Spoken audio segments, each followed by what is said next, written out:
우병우 전 수석의 범죄 행위에 대해서는 온 국민이 다 알고 있습니다. 그래서 국민들의 법 감정에 비춰볼 때 도저히 납득할 수 없는 일이다. 우병우 전 수석은 정치 권력에 줄을 대고 검찰을 정권의 신여로 만든 정치검찰의 전형입니다.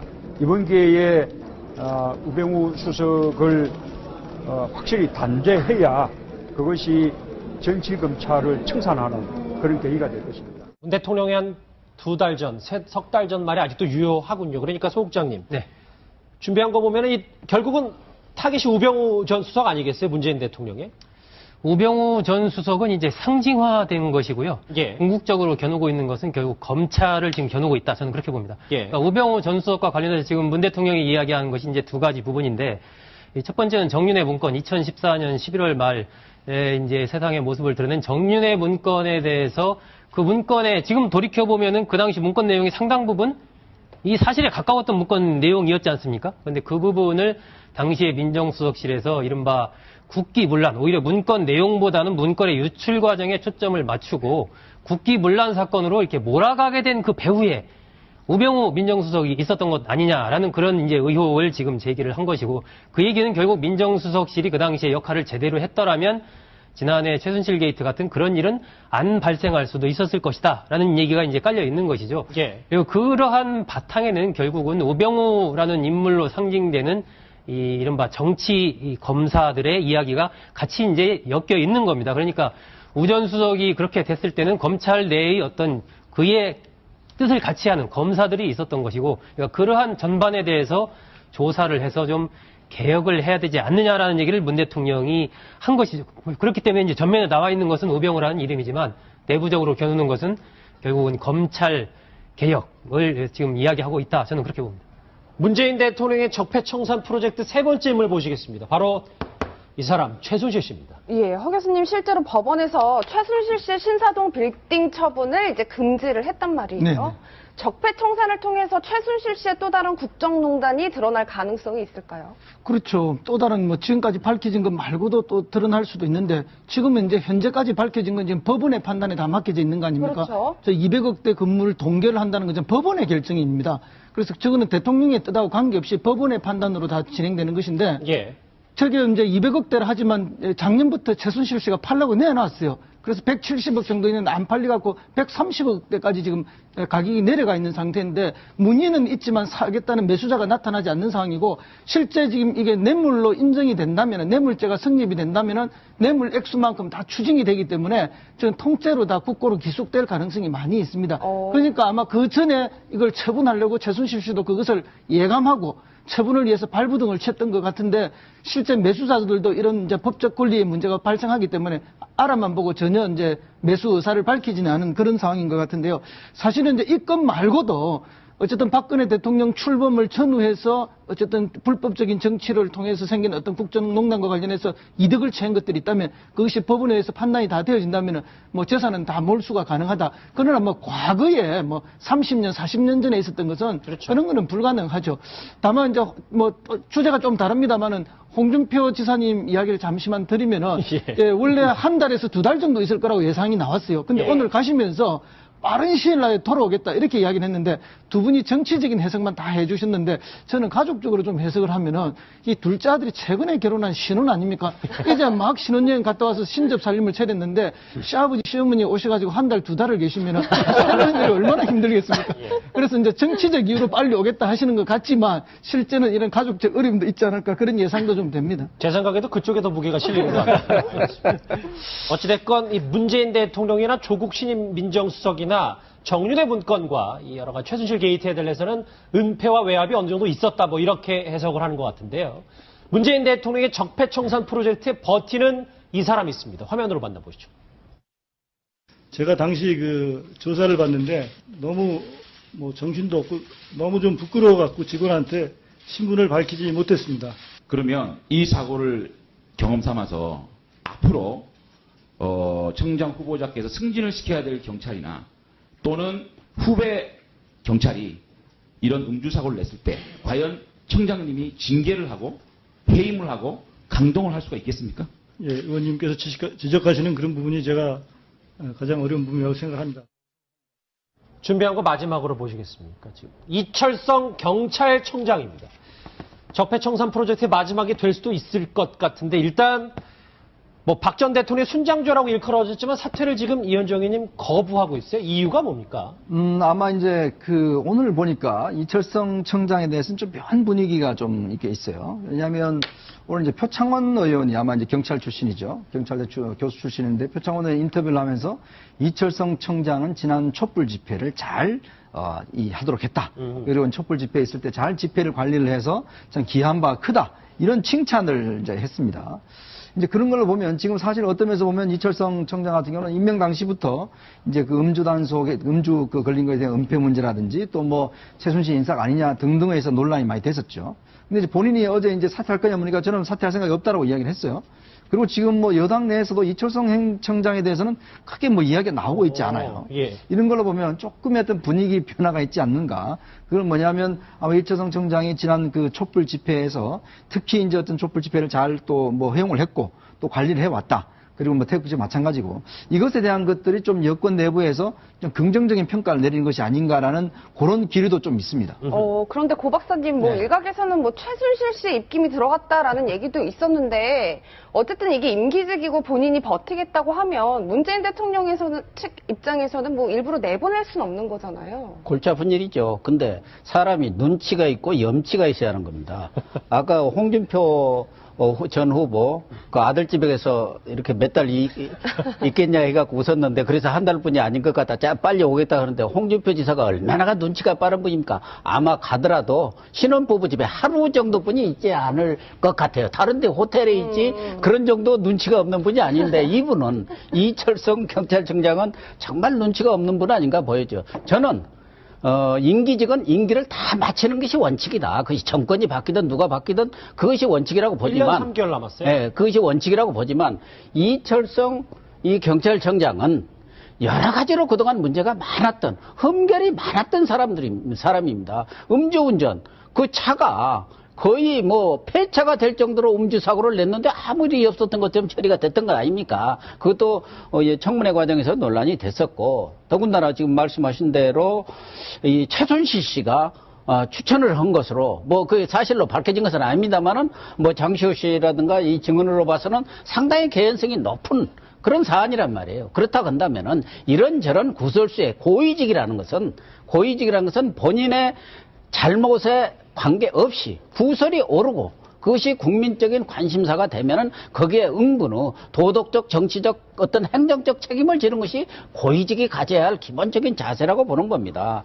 이 뭐 촛불 얘기했는데 촛불 집회를 경찰이 관리해서 잘 된 거 아닙니다. 시민들이 엄청나게 성숙했습니다. 그때 경찰이 막 진압을 하고 할 때도 시민들이 나서서 그 좀 과격한 그런 그 시위자들에 대해서 제동을 걸고 그랬지 않습니까? 예. 또 경찰은 행진을 거의 이 세종대왕상 그 정도 선에서 율곡로 거기서 막으려고 했지만 그 법원에서 정말 허락을 해가지고 그렇게 시위가 청와대 앞까지 이루어졌고 저는 뭐 이철성 경찰청장이 임기를 마치면은 좋겠지만 본인이 얘기한 대로 세술은 세부대에 담아야 하는 것이 당연한 것이고 그동안 여러 가지 무리를 빚은 점에 비춰볼 때 알겠습니다. 뭐 A에 맞는 그런 행보를 보이는 것이 옳다고 봅니다.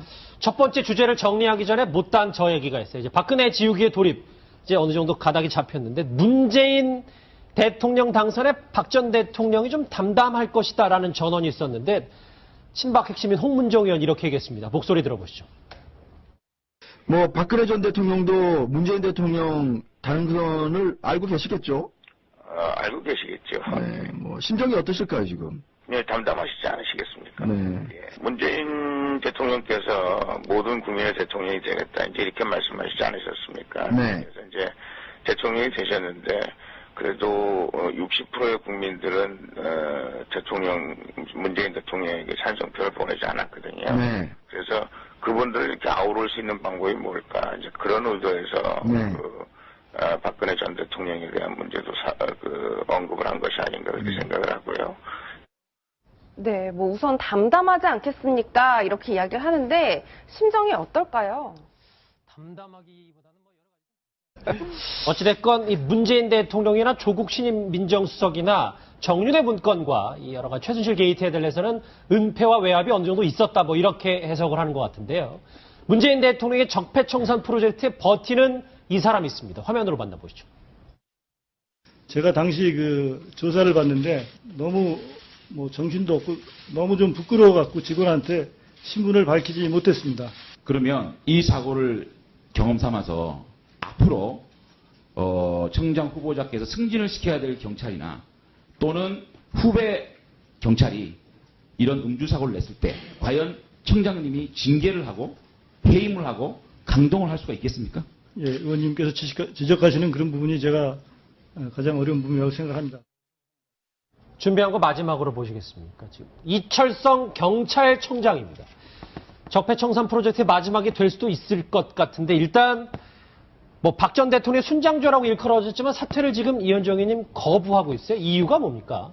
아마 이제 오늘 보니까 이철성 청장에 대해서는 좀 묘한 분위기가 좀 이렇게 있어요. 왜냐하면 오늘 이제 표창원 의원이 아마 이제 경찰 출신이죠. 경찰대 교수 출신인데 표창원 의원 인터뷰를 하면서 이철성 청장은 지난 촛불 집회를 잘 하도록 했다. 그리고 촛불 집회에 있을 때 잘 집회를 관리를 해서 지금 제기를 한 것이고 그 얘기는 결국 민정수석실이 그 당시에 역할을 제대로 했더라면 지난해 최순실 게이트 같은 그런 일은 안 발생할 수도 있었을 것이다 라는 얘기가 이제 깔려 있는 것이죠. 예. 그리고 그러한 바탕에는 결국은 우병우라는 인물로 상징되는 이 이른바 정치 검사들의 이야기가 같이 이제 엮여 있는 겁니다. 그러니까 우 전 수석이 그렇게 됐을 때는 검찰 내의 어떤 그의 뜻을 같이 하는 검사들이 있었던 것이고, 그러니까 그러한 전반에 대해서 조사를 해서 좀 개혁을 해야 되지 않느냐라는 얘기를 문 대통령이 한 것이죠. 그렇기 때문에 이제 전면에 나와 있는 것은 우병우라는 이름이지만 내부적으로 겨누는 것은 결국은 검찰 개혁을 지금 이야기하고 있다. 저는 그렇게 봅니다. 문재인 대통령의 적폐청산 프로젝트 세 번째 인물 보시겠습니다. 바로 이 사람 최순실 씨입니다. 예, 허 교수님 실제로 법원에서 최순실 씨 신사동 빌딩 처분을 이제 금지를 했단 말이에요. 네네. 적폐청산을 통해서 최순실 씨의 또 다른 국정농단이 드러날 가능성이 있을까요? 그렇죠. 또 다른 뭐 지금까지 밝혀진 것 말고도 또 드러날 수도 있는데 지금은 이제 현재까지 밝혀진 건 지금 법원의 판단에 다 맡겨져 있는 거 아닙니까? 그렇죠. 저 200억대 건물을 동결을 한다는 건 법원의 결정입니다. 그래서 저거는 대통령의 뜻하고 관계없이 법원의 판단으로 다 진행되는 것인데 예. 저게 이제 200억대를 하지만 작년부터 최순실 씨가 팔려고 내놨어요. 그래서 170억 정도 있는 안 팔려갖고 130억대까지 지금 기한 바 크다. 이런 칭찬을 이제 했습니다. 이제 그런 걸로 보면 지금 사실 어떤 면에서 보면 이철성 청장 같은 경우는 임명 당시부터 이제 그 음주 단속에 음주 걸린 거에 대한 은폐 문제라든지 또 뭐 최순실 인사가 아니냐 등등에서 논란이 많이 됐었죠. 근데 이제 본인이 어제 이제 사퇴할 거냐 보니까 저는 사퇴할 생각이 없다라고 이야기를 했어요. 그리고 지금 뭐 여당 내에서도 이철성 청장에 대해서는 크게 뭐 이야기가 나오고 있지 않아요. 예. 이런 걸로 보면 조금의 어떤 분위기 변화가 있지 않는가. 그건 뭐냐면 아마 이철성 청장이 지난 그 촛불 집회에서 특히 이제 어떤 촛불 집회를 잘 또 뭐 허용을 했고 또 관리를 해왔다. 그리고 뭐 태극기 마찬가지고 이것에 대한 것들이 좀 여권 내부에서 좀 긍정적인 평가를 내리는 것이 아닌가라는 그런 기류도 좀 있습니다. 그런데 고 박사님 뭐 네. 일각에서는 뭐 최순실 씨 입김이 들어갔다라는 얘기도 있었는데 어쨌든 이게 임기직이고 본인이 버티겠다고 하면 문재인 대통령에서는 측 입장에서는 뭐 일부러 내보낼 수는 없는 거잖아요. 골치 아픈 일이죠. 근데 사람이 눈치가 있고 염치가 있어야 하는 겁니다. 아까 홍준표 전 후보 그 아들집에서 이렇게 몇 달 있겠냐 해갖고 웃었는데 그래서 한 달뿐이 아닌 것 같다. 자, 빨리 오겠다 하는데 홍준표 지사가 얼마나 눈치가 빠른 분입니까? 아마 가더라도 신혼부부 집에 하루 정도뿐이 있지 않을 것 같아요. 다른데 호텔에 있지 그런 정도 눈치가 없는 분이 아닌데 이분은 이철성 경찰청장은 정말 눈치가 없는 분 아닌가 보여죠. 전 가격이 내려가 있는 상태인데 문의는 있지만 사겠다는 매수자가 나타나지 않는 상황이고 실제 지금 이게 뇌물로 인정이 된다면 뇌물죄가 성립이 된다면 뇌물 액수만큼 다 추징이 되기 때문에 지금 통째로 다 국고로 기속될 가능성이 많이 있습니다.